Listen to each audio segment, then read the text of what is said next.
We live in a rainbow of chaos. Et donc ça fait référence en fait à cette phrase de Cézanne, puisqu'on génère en fait des arcs-en-ciel.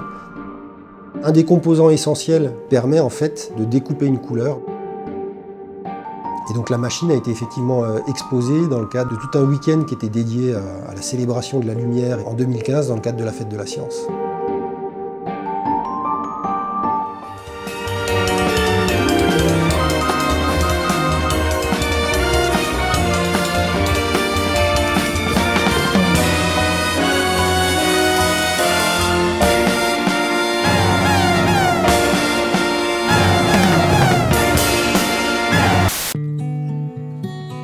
La machine, elle fonctionne sur le principe général des systèmes dynamiques à retard.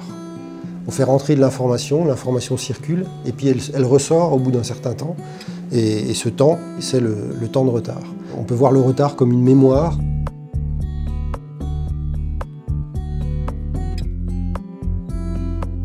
Qui stocke temporairement de l'information avant de la restituer, mais qui la stocke dans le temps. Ce retard, il est indispensable pour ce qu'on observe en fait dans le fonctionnement de la machine par rapport à la complexité des comportements qui sont observés, et en particulier les comportements chaotiques. Et on a besoin aussi d'une transformation non linéaire de la variable, et la variable physique en l'occurrence, c'est la couleur. On a donc à l'origine un système qui permet de sélectionner une couleur dans l'arc-en-ciel quelque part. L'arc-en-ciel au départ, c'est une lumière blanche qui est issue en l'occurrence d'un laser supercontinuum. Donc cette lumière blanche contient toutes les couleurs, mais on va avoir un composant qui est un modulateur acousto-optique qui va permettre de découper dans le spectre des couleurs une couleur.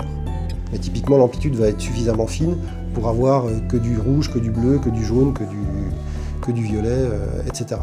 Et donc cette couleur découpée, on va la faire passer au travers de cette transformation non linéaire, et ça va nous donner en fait une autre couleur qui va être commandée par le ciseau.